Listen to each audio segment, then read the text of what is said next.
সকাল সকাল স্নান হয়ে গেছে, এখন বাজছে সকাল 8টা। অন্যদিন ঘুম থেকে উঠতেই পারি না, বাট আজকে অনেকক্ষণ আগে উঠে স্নান টান করে এই যে শাড়িও পরা হয়ে গেছে। তো এই যে দেখো যে ব্লাউজটা কালকে বাজার থেকে নিয়ে এসেছি, তোমাদের তো আগে বললাম, তো ওই ব্লাউজটা পরবো।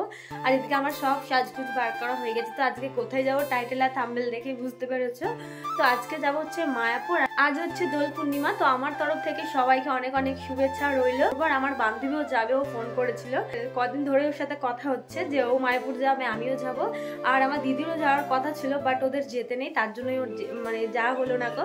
ব্লগটা কন্টিনিউ দেখতে থাকা। তোমাদের দাদা ভাই ওদিকে এখনো রেডি হয়নি, ও তো স্নান করলেই হয়ে যাবে, বাট এদিকে আমার সাজতে গুজতে শাড়ি পরতে একটু লেট হয়ে যাবে। তো ওই সব কিছু করে দিয়ে গেল আর কি, পিন টিন।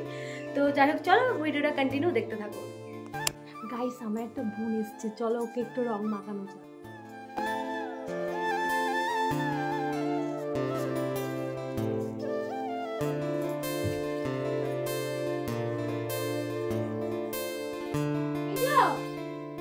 চলে আসো না, চলে আসো।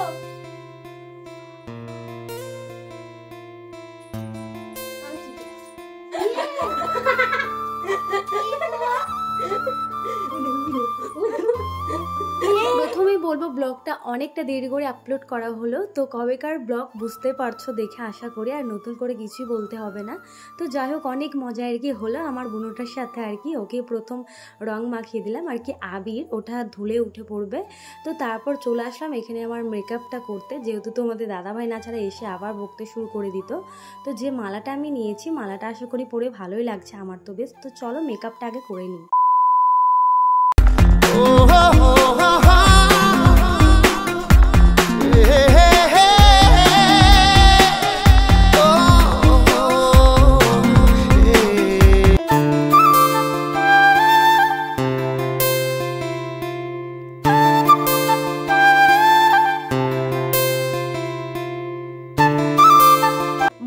ঢোকা মাত্র রাস্তায় এত জ্যাম, আর আজকে জ্যাম হওয়ারই কথা, যেহেতু আজকে দোল পূর্ণিমা, সকলেই দেখতে আসবে। তো চলো আগে ভিতরে যাই।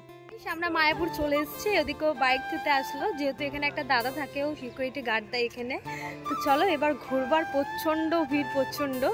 এই যে দেখো তোমাদের ব্যাকগ্রাউন্ডটা তো দেখালামই, এটা হচ্ছে স্কুল আর কি, ওই দাদাটা বললো, আমি তো এইসব জানি না কিছু। তো চলো এখন ঘুরবো। আর ওদিকে আমার বান্ধবী এখনো বাড়ি থেকে বাড়ি হয়নি, আর আমাকে কেমন লাগছে অবশ্যই কমেন্টে জানিও। এখন বাজছে 10:30 বাজছে, তো আমাদের বাড়ি থেকে বেশি দূর না, ওই জন্য তাড়াতাড়ি চলে আসা হলো। আর ভীষণ ভিড়, আর একটু পর আসলে রাস্তা নো এন্ট্রি হয়ে যেত। যাই হোক শুধু বাইক আসতে দেবে এই যার, আমরা বাইকে এসেছি। তো চলো খুব এনজয় করবো, খুব ঘুরবো, পুরো ভিডিওটা দেখতে থাকো। আর সবাইকে হ্যাপি হোলি আছে। আজকে শুধু প্রথমেই আমার বুনুটাকে রং মাখানো হয়েছে আর কি, ননদ হয় সম্পর্কে, তো ওর জন্যই ওকে আগে মাখিয়ে মানে এসেছিলো আমাদের বাড়ি, তো তার জন্য আগে ওকে মাখানো হয়ে গেছে। তো এবার আমরা রং খেলবো, তো আমি রঙগুলো সব নিয়ে এসেছি। তো চলো পুরো ভিডিওটা কন্টিনিউ দেখতে থাকো। আর ওই যে দেখো ওদিকে তোমাদের দাদা ভাই আর ওই দাদাটা গল্প টল্প করছে। আর এদিকে আমার চুলের অবস্থা, যেহেতু ভিজে চুল, বাট বাইকে আসলাম পুরো চুল আমার যাতা হয়ে গেছে, জঘন্য হয়ে গেছে। তো কতদূর কি দেখাতে পারবো জানি না, তো চলো যেটুকু দেখাতে পারবো সেটুকুই তোমরা দেখতে থাকো। আসা মাত্র এখানে ঢুকে পড়লাম, কারণ তোমাদের দাদা ভাইকে তো বাইকটা রাখতে হবে, তার জন্য এই ফাঁকা পানে বাইকটা রেখে দিল। আর এখানে কেউ নেই, কারণ সবাইকে তো অ্যালাউ করবে না, যেহেতু ওই দাদাটা সিকিউরিটি গার্ড দেয়, তো আমাদের আসতে বললো, তার জন্য আমরা আসতে পারলাম, না ছাড়া আসতে হয়তো ঢুকতে দিত না, আমি ঠিক জানিও না। তো তোমাদের দাদা ভাই বাইকটা ওখানেই রাখলো ফাঁকা পানে। তো এই যে দেখো ব্যাগটা আমি ওকে ধরতে দিয়ে আমি নিজেই ভুলে গেছি। তো বলছে ব্যাগটা কি তুমি নেবে না, আমি বলছি না না তোমাকে নিতে হয় না, আমাকেই দাও। তো এই যে দেখো এবার আমরা বাইরে মানে বার হয়ে চলে আসলাম। তো ওকে এখন আমি বলছি যে আমি আগে তিলক পরবো, তারপর অন্য কোথাও যাব। তো বলছে চলো আগে তিলকটাই পরে আসি, আর আমার তিলক পরতে ভীষণ ভালো লাগে। আমার হাত ধরে, আমার চুল গেল, আমার চুল হাত দাও, আমাকে হাত দাও, হাত দাও। চলো আমার হাতে ব্যথা করছে এরকম ফোন।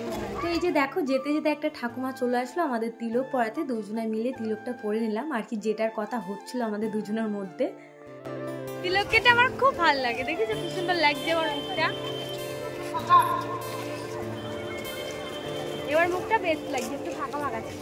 এই মঠটা আশা করি দেখে তোমরা সকলেই চিনতে পারছো, এখনো কমপ্লিট হয়নি পুরোটা, আর কবে কমপ্লিট হবে এখনো কেউ জানে না, মানে আমি জানি না আর কি। তো দেখতেই পাচ্ছ বাঁশটা সব কিছুই বাঁধা আছে, আর এখানে খুব ভিড় ভাড়টা, আর নিচে সকলে বসে আছে, তো ওখানে হরিনাম হচ্ছে আর কি।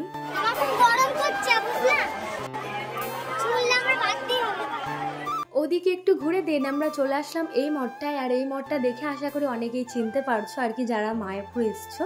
তো যাই হোক, তারপর আমরা ওখান থেকে ঘুরে চলে আসলাম আর কি প্রসাদের জন্য, লাইন দিয়ে এখন ভিতরে ঢুকতে হবে। আসা মাত্রই আমরা প্রসাদ খেতে চলে আসলাম, কারণ 1:30 থেকে প্রসাদ দেওয়া বন্ধ করে দেবে, তার জন্য তোমাদের দাদাভাই বললো চলো আগে প্রসাদটা খেয়ে আসি, যদি দেওয়া বন্ধ করে দেয়। আর এখানে অনেক লাইন ছিল, তো ফাইনালি আমরাও ঢুকে পড়লাম। আর আসা মাত্রই আমার ঘরের দিকে আগে চোখ গিয়েছে, কারণ ঘরটা এতটাই বড়, তো সকলেই বসে বসে খাচ্ছে, তো জায়গা তো অনেকই আছে। তো আমরা আসা মাত্র বসে পড়লাম, আর পাতাও দেওয়া শুরু করে দিয়েছে। তো এই যে দেখো পাতা আমাদের দিয়ে দিয়েছে। তো প্রথমেই আমাদের 1 গ্লাস জল আর খিচুড়ির প্রসাদ দিয়ে গেল। সত্যি কথা বলতে খিচুড়ির প্রসাদটা একবারে অমায়িক, খুব সুন্দর ছিল। আমি অনেকের মুখে শুনেছি যে মায়াপুরের প্রসাদ নাকি খুব সুন্দর হয় খেতে।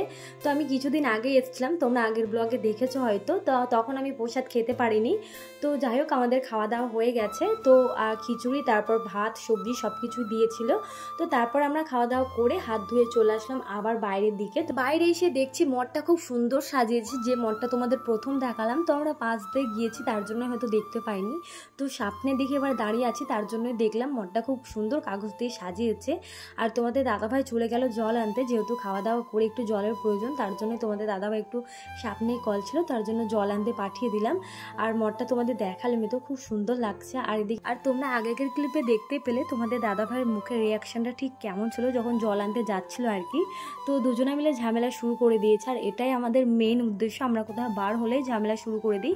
আর তোমাদের দাদা ভাইয়ের না একটাই দোষ, কোথাও বাইরে বার হলে খুব জোরে জোরে কথা বলে, তার জন্য ওকে আমি মানে আর কি বলছিলাম যে আমি তোমার সাথে যাব না, যে আমি একা একাই ঘুরবো, তোমাকে আমি নিয়ে যাব না। তো যাই হোক ও বললো ঠিক আছে, এবার আমি আস্তে কথা বলার চেষ্টা করব। আর ও খুব মানে ভীষণ একটু জোরে কথা বলা পছন্দ করে। তো যাই হোক আমরা ঝগড়াঝাটি করে আমার মিলটিল করে চলে আসলাম একটু ফাঁকা পানে, কারণ ওদিক পানে খুবই জ্যাম, তার জন্য আমি বললাম চলো একটু ফাঁকা পানে যাই, গিয়ে একটু বসবো। হোলি একটু আমার গায়ে একটু হোলিও দিলি না। আর ওদিকে ওর কাণ্ড দেখো, হেঁটে হেঁটে পুরো ক্লান্ত হয়ে গেছে, তো এখানে শুয়ে পড়েছে, সবাই বসে আছে, বলছে আরে ওঠো, আমার খুব লজ্জা লাগছে। তো আমাদের কাণ্ড দেখো, ওকে আমি প্রথমে বললাম যে তুমি এখন আমাকে রঙই মাখালে না, তো ও বলছে চলো তাহলে একটু রং খেলা করি আমরা দুজনে। তো দুজনকে রং মাখানো হয়ে গেছে, হ্যাপি হোলি। আর এদিকে আমার সাদা শাড়িটার যা অবস্থা হলো, পুরো আবিরে ভর্তি, লাল সবুজে পুরো ভর্তি। তো আমি ওকে সেটাই বলছি, আর ওর পাঞ্জাবিতেও লেগে গেছিলো। আর আমি ইচ্ছাকৃতই সাদা শাড়িটা পরে এসেছি আর কি, আবির টাবির খেলে সাদা জিনিসে বেশি মানায়।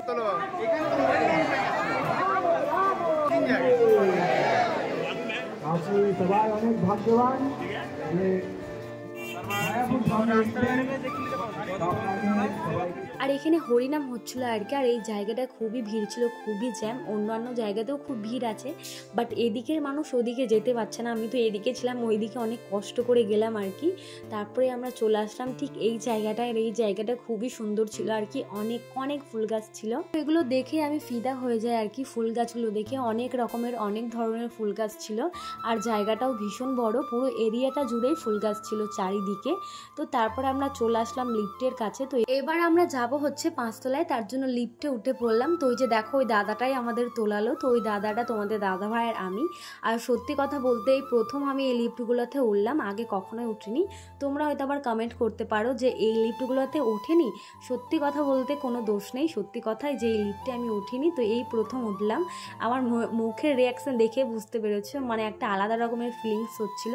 তো 5 তলায় উঠে পড়েছি। তো এই যে দেখো 5 তলা থেকে পুরো জানলা দিয়ে পুরো এরিয়াটা দেখা যাচ্ছে, আর দেখতে খুব সুন্দর লাগছিল, পুরো 4 রাউন্ডে সব দেখা যাচ্ছিল। তারপর আমরা একটু ঘুরে ফিরে তারপর আবার চললাম 1 তলায়। সত্যি কথা বলতে আগেও আমি মায়াপুর এসেছি, তো এত শত আমি দেখিনি। তো এবার আমি অনেক কিছু দেখলাম আর কি, যেগুলো আগে দেখিনি।